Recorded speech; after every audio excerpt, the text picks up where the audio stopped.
Hi guys, it's Renisti. Once again, documenting the rise of Barry McCockiner, the Toledo Walleye GM, who is somehow riding a 9-game point streak to start the season. Episode 4, and the next 9 games start now. Oh my god, the shenanigans have resurfaced! Only makes sense. I mean, he was a good player for us. Going to Lehigh Valley. All right.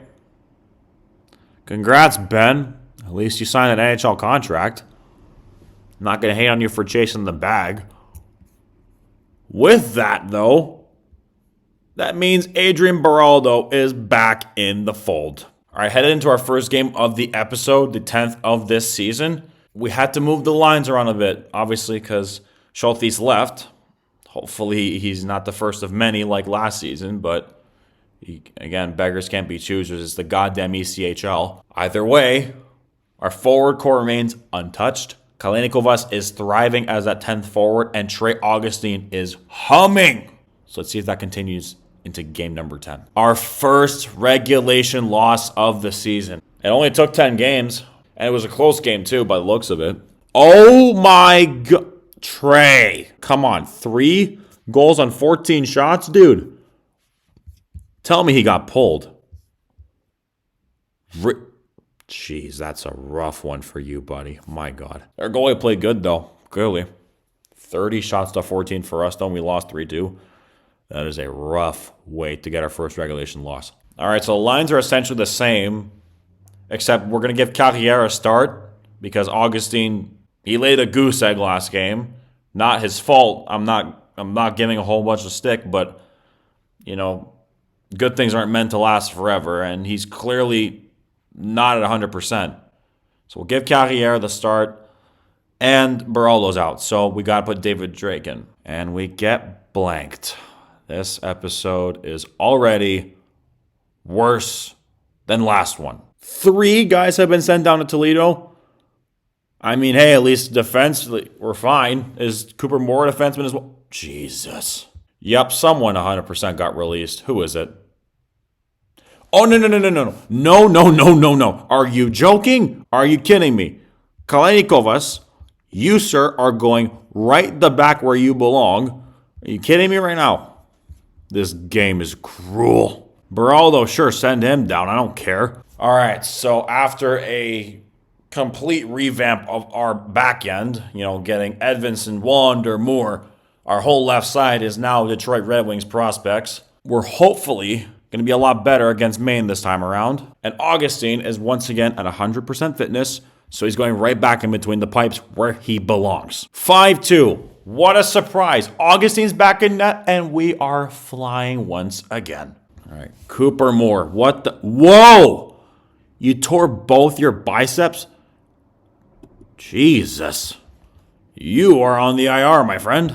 In what I believe is our first ever game against the Savannah Ghost Pirates. Lines look more or less the same. Cooper Moore got hurt, so we brought back Jack Phelan. We brought back in Phelan. He's on the second pair right side. Willits is on the left. Let's see if that works. It does not. If there are FHM gods, they're laughing at me. Not at the point where we need to be like, hey, let's whip the blender on the forward core. I mean, did a bit on the bottom 6, but realistically, Kalenikovas has been playing well enough as the 10th forward where I thought, you know what, maybe bump him up a bit. Turns out, it's probably best if we go back to old habits. An OT win. Nice. As good as Augustine did play last game, I'm going to give him a bit of rest because he's only at 70% fitness. Don't want to burn him out, potentially injure him. So, Carrière, you're back in net. You're clearly capable of playing well at the ECHL level. I have faith in you, dude. I don't know if I even have the words for this. 8 goals? And Xavier Perrin is hurt. His name's red, meaning he can't play. What happened? Oh, that is painful. Hopefully you're good for an important time of the season, dude. Rest up. As good as Brennan has been, he's been on a bit of a cold streak in terms of points. So I'm going to move Willits back up to the first pair. He's been great so far. And I'm going to put Vera on the second pair with Phelan. And Brennan will stay with Hunter Warner. And obviously, the aforementioned 9-forward situation has no solution up to now. What goes up must come down, but really? This has been a horror show of an episode. This has been awful. It's been a really rough episode thus far. Granted, our decor has been just, picked at, scraped. Someone goes in, someone goes out.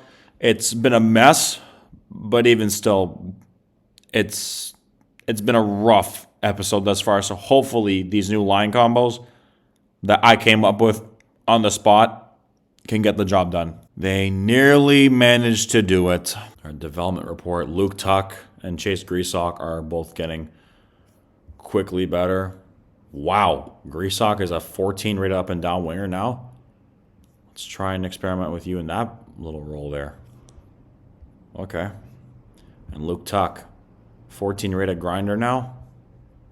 Keep it up, dude. Making some money, thankfully, even though we're not playing that great. But we got one game left, and then we'll call it quits for this episode. Players need to be signed numbers. Carter Gielander. Is he the long-lost cousin of a Nylander? He's a goalie. Oh, how come I've never heard of this guy? I mean, no surprise. Trey Augustine's called back up. Let's give this Carter Gielander guy, who's already playing well, with that little flame there. Let's give him some ice time. You know what?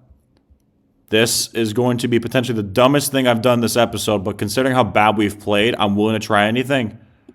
Riley McCourt. Oh my God, no, that's not what I was trying to do. Here, so let's move around the lines just a tad. So Pellerin, you know what? Greasock, you're going on the wing. Santazo, you're going on the second line. Yeah, that should be good. And then Riley McCourt. You're a winger for now, so you will be a setup man. Yeah, a setup man. Let's do that. Where is he? There you go. That is the lines for our last game of the episode against the Greenville Swamp Rabbits. Hopefully we can actually get this done with a 7th defenseman as our 10th forward. The logic is towing the line between genius and insanity. It actually worked? No. If McCourt was the goal scorer, I would have laughed so hard. That would have been so funny. But either way, Pellerin scored, so at least we ended the episode on a win, despite the fact that we were not that great. But Gielander gets a shutout in his first East Coast game, not a big deal. I'm okay with this. Just hopefully episode 3 turns out to be a bit better. But that's it. That's all, guys. Thank you so much for watching. Please remember to like and subscribe, and I'll see you guys later.